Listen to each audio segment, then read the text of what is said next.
Hi, welcome to UFOVIDMAG.com.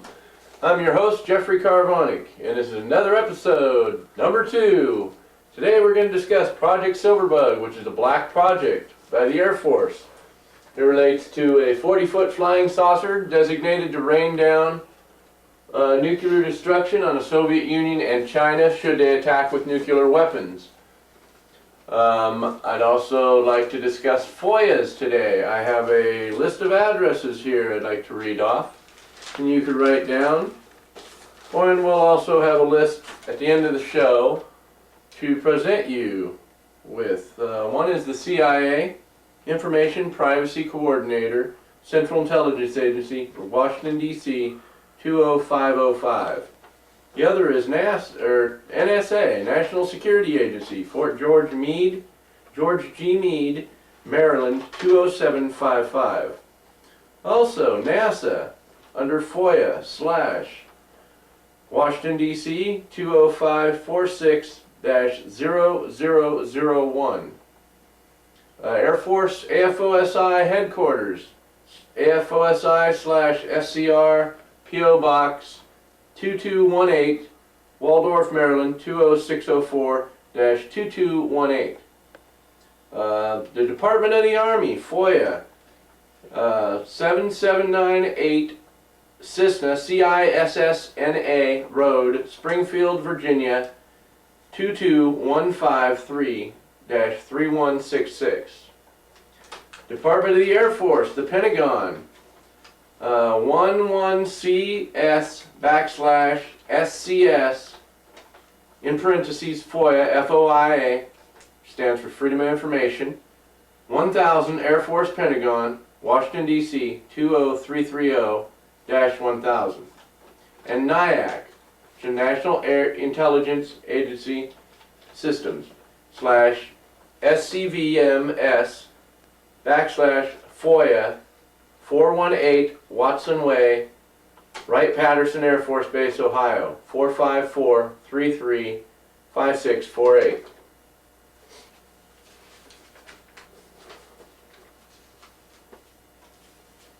Now, Project Blue Fly. In 1996, in Virginia, Brazil, a UFO crashed. They recovered 3 alien bodies. 2 were dead, 1 was alive.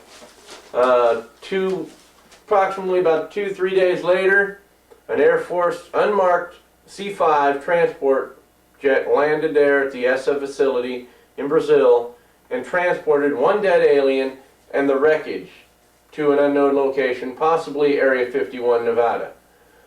Could have also went to Australia at Pine Gap. I'd also like to discuss the Phoenix Triangle. In 1997, was seen over Phoenix. Large triangle flew over the city, seen by thousands, recorded on 4 or 5 different videos by different people, different locations. Later on in this episode, we will have the tapes for you, copies of them. You'll also have a whole bunch more tapes we're working on getting online. We'll have them online shortly. And in future episodes, I'd like to discuss more about Bob Lazar and his connection to Area 51 and S4 in Nevada. I think it'd be interesting to follow up on Bob Lazar and find out what Bob Lazar is doing these days. I've also written to several reporters, George Knapp of KLSY in Nevada and Las Vegas. And I'm hoping to get more emails coming in. And you can send your emails to UFOVIDMAG at Quintex, QUINTEX.com. And I'd like to thank our web server, which is BGK, for their assistance. And thank you. Hi, welcome back. I'd like to discuss the New Jersey Triangle. Triangle was seen on 2/16/2000, hovering over Ringwood at 1:30 a.m. Around 50 feet from the ground, the object had blue and white lights.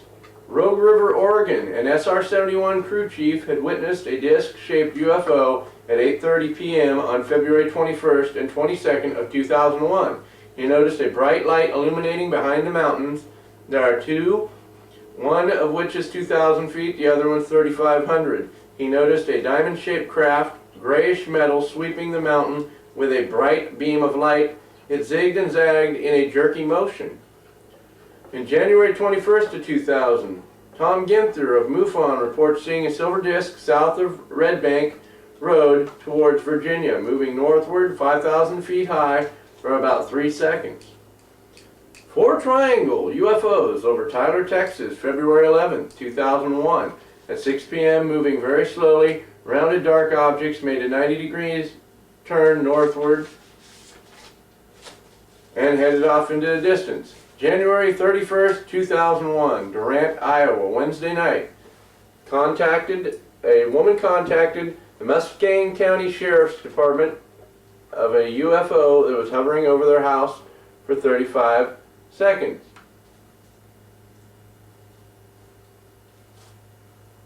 Timothy and Michael Mushall at 9:10 p.m. The object turned colors, changed yellow to green, went to blue. There was a red glow around the outside of the craft, and then it disappeared. February 22nd, 2000, a jet airliner spots a silver disc in Chile at an altitude of 18,000 feet to 60,000 feet near the city of Antofagasta in northern Chile.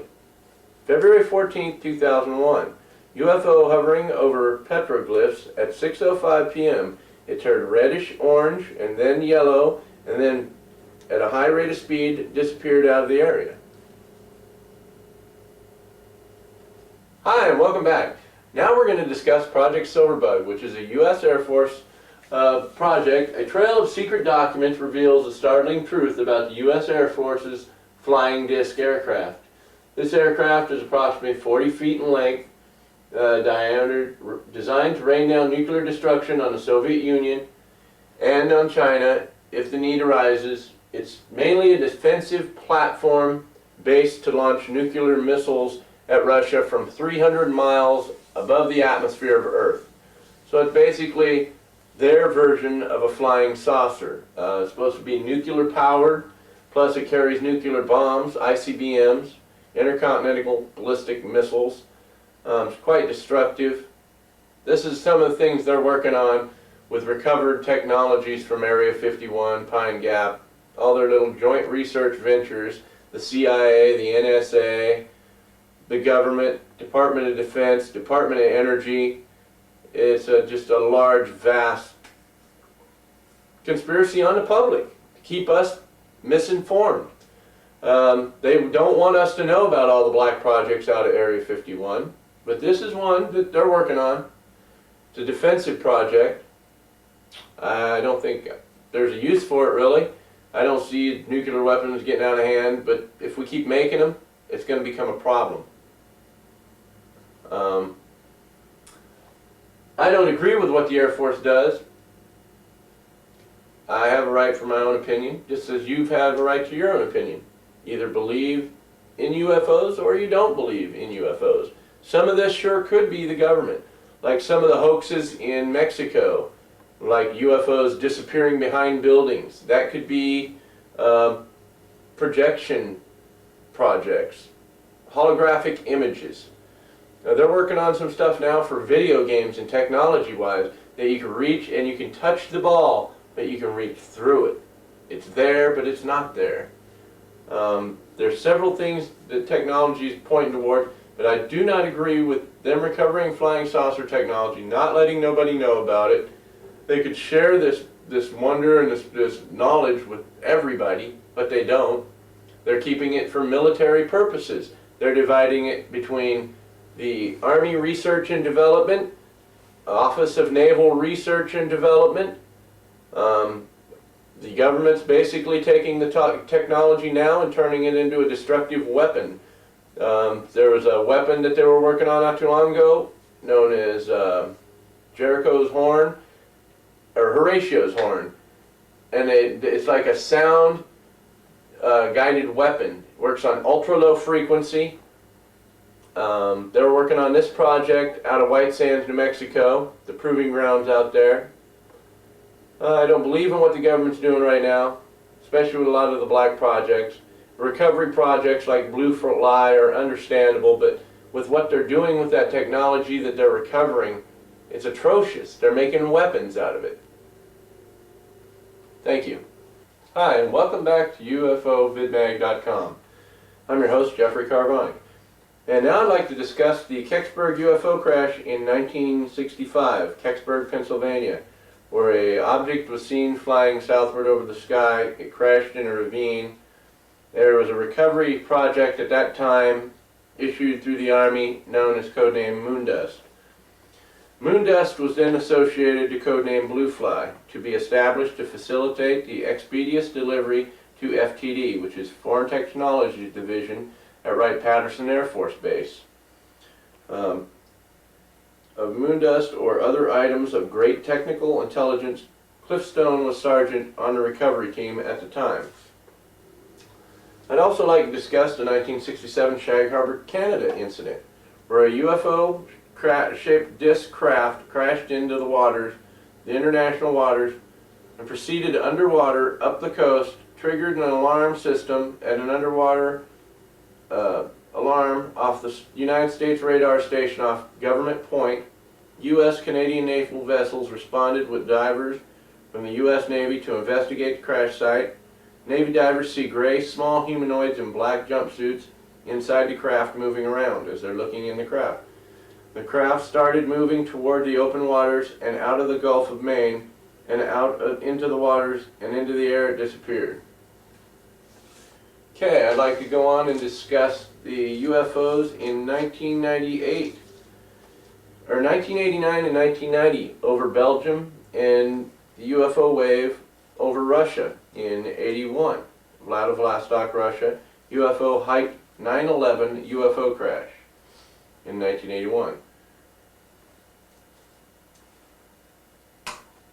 Hi, welcome back. Now we're going to discuss the UFO crashes in Russia within the past 7 years. In 1991, in Tenzin Mountain, a UFO crashed in Central Asia. September 1991, along the Kazakhstan and UFO incident, September 16th of 1989, over Karvanek, Russia, which was shot down with a laser weapon in a secure military test range that the Russians had borrowed from the, I do believe it was the English, the RAF. It was mainly a test weapon. I do believe it was a Thor laser cannon, and mounted it underneath their aircraft to shoot down unidentified flying aircraft. Hi, and welcome back.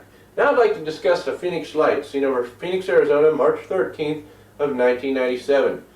The lights were in a V-shaped formation, craft boomerang headed northwest near Luke Air Force Base.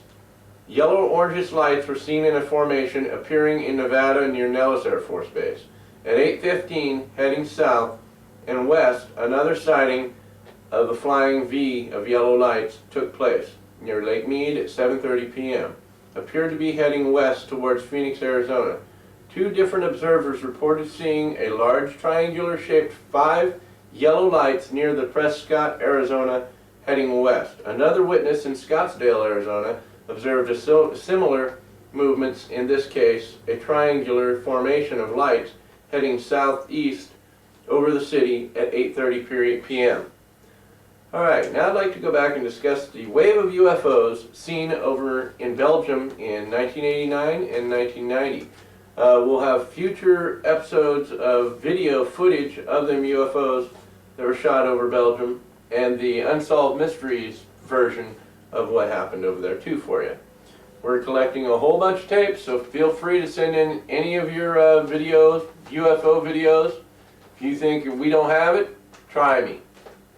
I welcome any emails.